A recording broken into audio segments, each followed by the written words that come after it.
समस्त भगवत भक्तों को जय जय सीताराम। मैं पंडित अतुल तिवारी आप सभी का YouTube चैनल भक्त पथ अतुल तिवारी पर स्वागत करता हूं एवं निवेदन करता हूं चैनल को सब्सक्राइब करें, लाइक करें, कमेंट करें और कथाएं अच्छी लगे तो अन्य लोगों को भी शेयर करें, जिससे भगवान की कथा का श्रवण करने का अवसर सभी को प्राप्त हो।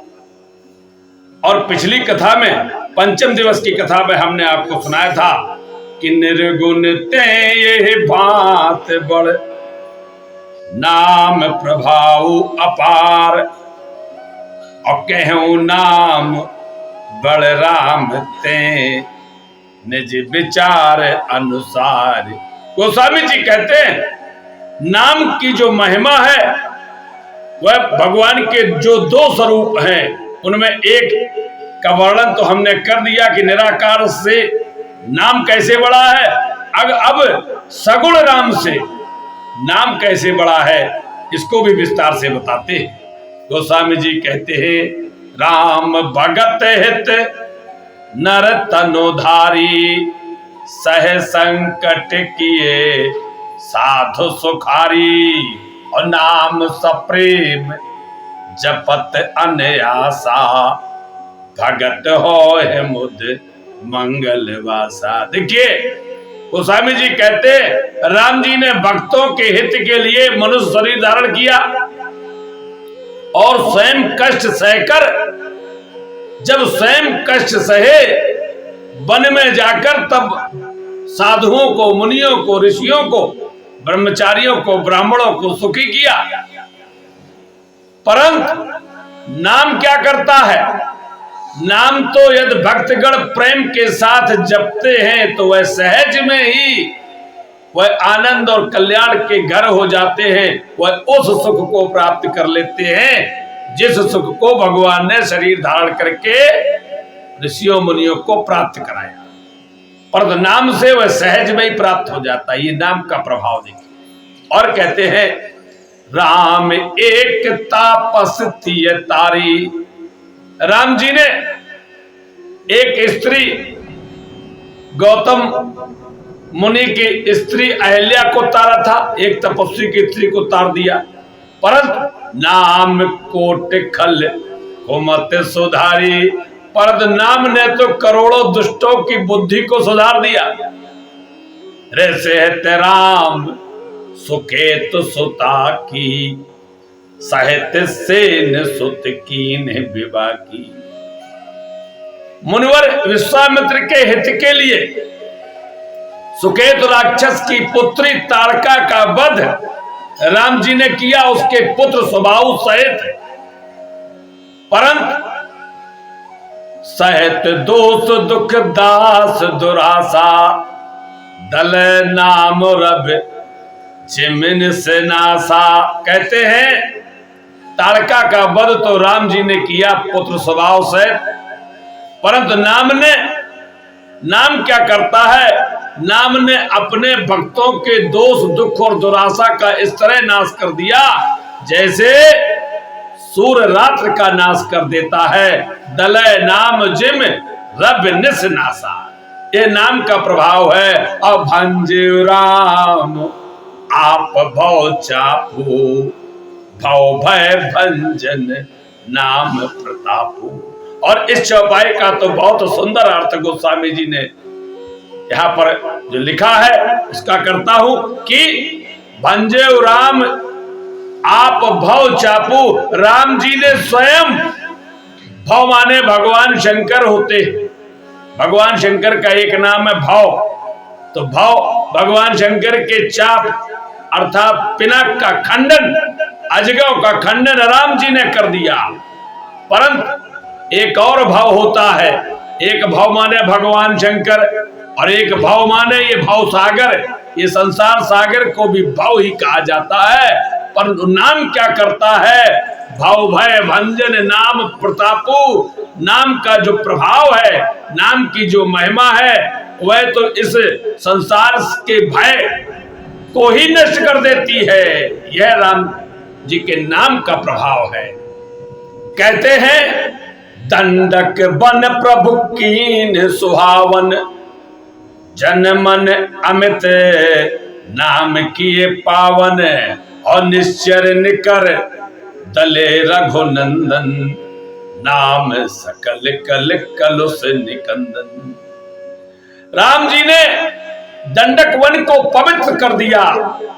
जब वह पंचवटी में पहुंचे हैं, दंडक वन में पहुंचे हैं, चित्रकूट में पहुंचे हैं, किष्किंधा को पार किया और वे समुद्र पार करके जब लंका तक पहुंचे तो इन सभी स्थानों को भगवान ने अपने जाने से, अपनी चरण रज से पवित्र कर दिया। पर कहते जन मन अमित नाम किए पावन, पर राम जी के द्वारा जो पवित्र के स्थान गिने जा सकते हैं, पर नाम ने कितने लोगों के मनों को पवित्र कर दिया है, इनकी गणना ही नहीं हो सकती है।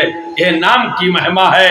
निश्चर निकर दले रघुनंदन, निशाचरों के समूह को रघुनाथ जी ने मार डाला, नष्ट कर दिया। परंतु नाम सकल कल कलुष निकंदन, पर राम जी का जो नाम है यह तो कलिप के समस्त पापों को ही नष्ट कर डालता है। सबरी गीत सुसेवकन, सुगत दीन रघुनाथ। अच्छा, वर्णन आता है कि भगवान ने बहुत लोगों को तारा है, अवतार लिया, तो उनमें किसको? सबरी गीत सुसेवकन, शबरी माता है, पक्षियों में स्थान, सर्वश्रेष्ठ स्थान रखने वाले ऐसे श्री जटायु जी महाराज, इनको और अपने सेवकों को सुंदर गति दी है। सुगत दीन रघुनाथ। परंतु गोस्वामी जी आगे लिखते हैं, नाम उघारे अमित खल, वेद विदित गुण गाथ। परंतु नाम ने तो अनेकों दुष्टों को उद्धार कर दिया उनका। तो नाम के गुणों की कथा वह वेदों में प्रसिद्ध है। ये नाम की महिमा है। राम सुकंठ विभीषण दो। अच्छा, शरणागति का जब भाव आता उसमें भी नाम आगे है। कैसे? राम सुकंठ विभीषण दो, राखे शरण जान सबको। देखिए, विभीषण जी भगवान की शरण में आए और सुग्रीव जी भी भगवान की शरण में आए, दोनों को ही भगवान ने शरण में रख लिया। परंतु ये सब कोई जानता है नाम ने क्या किया। नाम गरीबे अनेक निवाजे, लोक वेद बर बिरद बिराजे। पर नाम ने तो गरीबों पर कृपा कर दी है। नाम का यह सुंदर विरद अर्थात उसकी कीर्ति लोक और वेद में विशेष रूप से प्रकाशित है कि नाम के कारण ही जो ये दीन दुखी है ना, ये सब तर जाते हैं, ये सब तर जाते हैं। राम भालु कप कटक बटोरा। देखिए और सुंदर वर्णन। राम भालु कप कटक बटोरा, से तो ही तो श्रम कीन न थोरा, नाम लेत भव सिंधु सुखाही, करहो विचार सुजन मन माही। कहते हैं कि राम जी ने भालुओं और बानरों की सेना को इकट्ठा किया और उसको इकट्ठा करके समुद्र पर पुल बांधा। इसको करने के लिए कोई थोड़ा परिश्रम नहीं हुआ, परिश्रम बहुत हुआ। परंतु नाम क्या है? नाम लेत भव सिंधु सुखाही।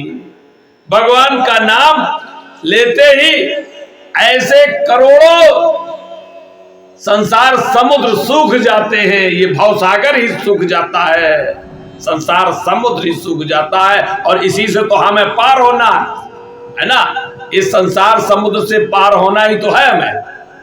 तो ऐसा मन में विचार कीजिए, करहो विचार सुजन मन माही। हे सज्जन लोग, जरा विचार करके तो देखो इन दोनों में कौन बड़ा है, विचार तो करो। तो हमें किसका आश्रय लेना चाहिए? आहा, हमें नाम का आश्रय लेना चाहिए और नाम का आश्रय लेकर ही इस भवसागर से पार होने का प्रयास करना चाहिए। राम जी राजा बने, अयोध्या उनकी राजधानी हुई। देवता और मुनि सुंदरवाड़ी से जिनके गुण गाते, ऐसे श्री राम जी अयोध्या के राजा बने। परम सेवक सुमिरत नाम सप्रीति, बिनु श्रम प्रबल मोह दल जीती। पर भगवान के जो सेवक हैं, राम जी ने तो रावण की विशाल सेना का संहार किया, परंतु हमें क्या करना, ये सेवक क्या करते हैं? सेवक क्या करते? भगवान के नाम का आश्रय ले लेते, और जब नाम का आश्रय लेते तो क्या करते? बिना ही परिश्रम के, बिनु श्रम प्रबल मोह दल जीती। ये मोह रूपी जो दल है, सेना है, इसका संहार ये भक्त लोग नाम का आश्रय लेकर बिना ही परिश्रम के, राम जी को तो परिश्रम करना पड़ा, भालुओं के सहित, वानरों के सहित, परंतु भगवान के भक्त नाम का आश्रय लेकर मोह रूपी सेना का संहार करके सुखी हो जाते हैं। कैसे? फिरत स्नेह मगन सुख अपने, नाम प्रसाद सोच नहीं सपने। ये अपने ही सुख में विराजते हैं। ये मोह की प्रबल सेना को जीतकर प्रेम में मग्न होकर अपने सुख में विचरते रहते। भगवान के भक्त नाम के प्रसाद से उन्हें सपने में कोई चिंता नहीं रहती, स्वप्न में भी। अब देखिए यहाँ पर बहुत सुंदर भाव जागृत होता है।